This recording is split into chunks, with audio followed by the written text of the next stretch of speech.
Okay, as Dr. Trochik said, this was our second family survey that we had sent out on July 20th.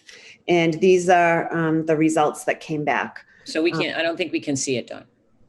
I can't see it. Can anyone? No, it's not shared yet. I'm on screen share, so I don't know. Would you like me to try to find it and put it up?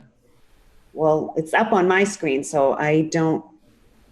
But you have to go back and do share screen on. There you go. You did it. We're all learning. It's been great learning. So this was the results that we got. We had 2,756 responses, which was a very strong response rate. It's about 60%. And you'll see that in the staff survey, it was right around the same amount, which is very strong, but it also lets us know that we still haven't heard from 40% of our families. So the first question asked, and I'm going to close the pictures here. So I can't see anybody. If anybody can monitor the pictures, I can't see anybody that raises their hands. I'll monitor that for you. So if the first question asked if social distancing guidelines, and we were using the 3 foot, which is the minimum amount for the question, are met and safety precautions are satisfied, and we are allowed to return to school in full person classes, would you be sending your student back to school in 5 days a week? We had a 71.7% positive response, and that equals 1,976 parents responded yes, they would be sending their children back. We did ask that they fill the survey out for each child, so there could be multiple responses from a family. So this are individual responses, not family responses. And we had 780 that responded no, they would not be sending their children. So then we followed up, if you're not sending your children, we asked if all social distancing guidelines are met and safety precautions are satisfied and we are allowed to return to school in full person classes, would you elect to have your child engage in remote learning at home? So this would be a complete separate remote learning track. 76.8% or 2,117 responses were no, they would not participate in remote learning, and 639 responded yes, they would. These were, and I won't read all the comments, but what we tried to do, we had just over 700 comments, and they kind of fell into some groups of categories. So they basically incorporated people that were concerned about their own health. They were concerned about the virus and bringing it home to their families. They were concerned around having a family member that was immunocompromised. There was quite a few comments concerned about whether they could trust that other families would follow the social distancing guidelines with their own families and children, and or make sure they didn't send their children to school if they were demonstrating any symptoms. There were some comments that said that they were choosing remote learning because their child enjoyed it. They thrived on the remote online aspect of it. There were concerns about masks, and it was kind of split in half. We had quite a few parents that said, I am not sending my child to school and would do remote learning if they had to wear a mask all day.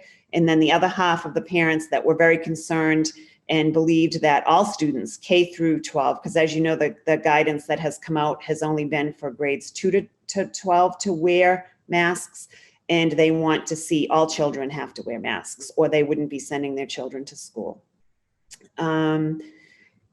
And then the other areas were around social distancing. They thought it was going to be really difficult, especially for elementary students, to practice social distancing, and that they don't want their children to be test cases to see if all of these precautions are going to work.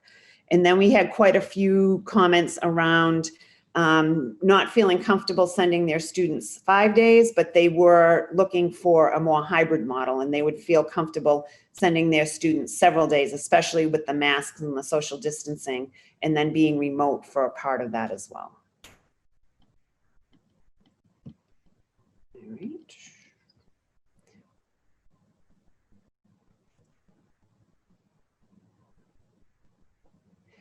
Then we asked a question around a hybrid model. So this question was a little long and wordy, but I will read it just so that you know the scope of what the answers were, because it's hard to read the side comments. If the district is unable to meet the social distancing requirements of 3 feet, we may need to employ a hybrid model of instruction, which includes some remote learning time with in-person classroom time. If this becomes our requirement, which option best suits you? And then we put in a note that says some students from special populations, including students on IEPs, ELL students, et cetera, may have an opportunity to attend school full-time in this model. 54% of our respondents, or 1,488, said they liked the model that was 2 days in person and 3 days remote. And what that means is that we are looking, you'll hear later when Dr. Troch speaks, there's really 2 different forms of that. Often following, you would be in school on Monday and Tuesday, and then home Wednesday, Thursday, and Friday, or you would be at home on Wednesday. All students would be home on Wednesday, and then they would be in school on Thursday and Friday, and it would be 2 different cohorts. 500 and the other model in the split days could be what we call a hopscotch model, which means that each cohort rotates each day. So I might go on Monday and Thursday, another group would go on Tuesday and Friday, and the thought of that being that they see their teacher spread out throughout the entire week, and then again, Wednesdays would be remote for everybody. 559, or 20.3% of the respondents, said that they didn't have a preference as to which hybrid model was used. And then there were 642 people that responded that they would, instead of alternating within a week, would rather see 1 week in person and then 1 week remote. And then the groups with the cohorts would flip-flop.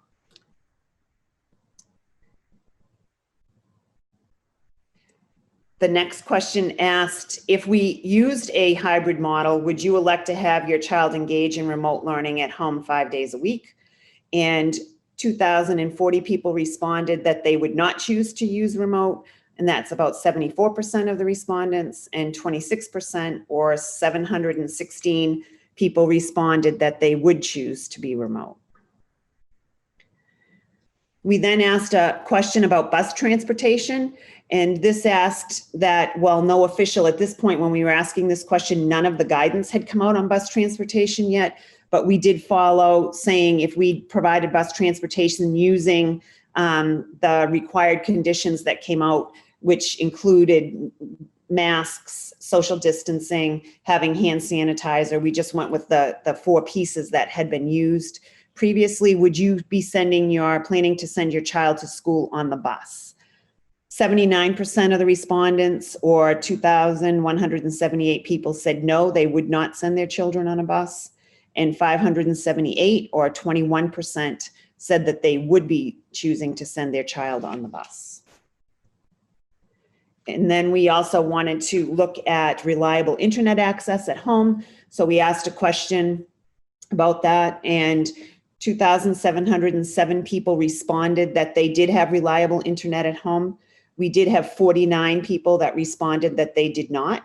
And as you know, we have purchased hotspots, and we are working through the list to make sure that we connect with each of those 49 families to make sure that we can help them to access internet, reliable internet.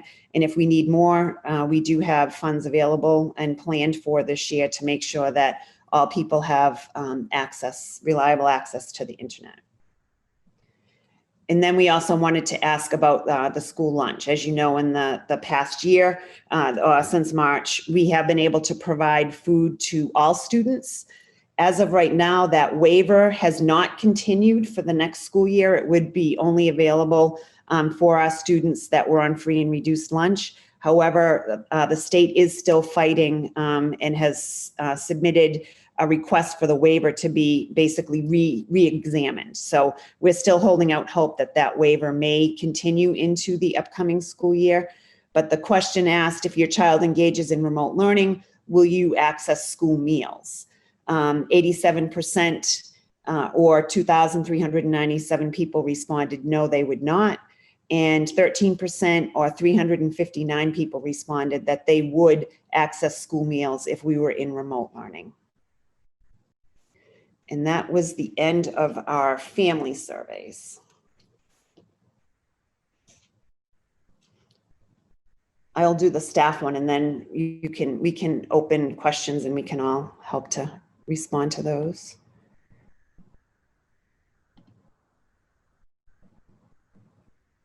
This was a much shorter survey. This was done at the beginning of July, around July 7th or 8th.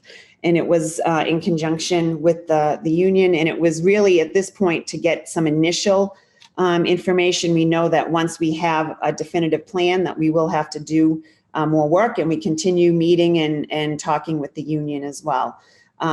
So this survey really looked at just kind of gauging how people were feeling about the thought of coming back to school. And so you'll see from here that we did have 455 responses. These are not just teachers, this is all staff. And so it was around a 60% response rate. And you'll see that the biggest percentage came from the high school and the middle school, obviously, because they have more staff members there. And then through the elementaries, we had a fairly consistent response. So this was the main question that we asked. If buildings reopen in the fall for in-person instruction, what best describes how you are currently feeling about returning? And so you'll see that we had 26 people that said that they could return to school, but they would really prefer to teach remotely. 9.2% or 43 people responded that they were concerned to return to work because they themselves are in a high-risk category with health issues. 8.7% or 41 people responded that they were concerned to return to work because they personally care for a high-risk family member. 8.3% or 39 people responded that they are concerned because of childcare issues and what would happen to their children, especially if they're in a different district and we're on different plans. 36.9% or 173 people said that they are nervous, but they can return to work. And then 146 people or 31.1% said that they can return and they're not nervous about coming back. And again, we wanted to take some of the comments and to break them into categories. And you'll see that there are some crossover broad categories around their own personal safety, physical and mental health, that they're scared about coming back, that it would be difficult to keep the appropriate distance, especially from our preschoolers and kindergarten kids, that they are concerned about the social distancing and how you incorporate students wearing masks all day long. Again, there were comments around wanting to make sure that it was all students that were wearing masks and not just grades 2 through 12. There were quite a few comments, especially from our staff specialists, special education staff, counselors that interact with a large group of different cohorts of students and concerned about the high number of students that they see in multiple classrooms or grades in a single day, which is also one of the reasons the guidance came out around some of those high needs, those high risk areas, like these specialists considering doing those remotely. And the fact that they would be concerned that everybody would follow the social distancing and staying home if ill. And that was the main question that we had asked on the staff survey. So that's the information from both of those surveys.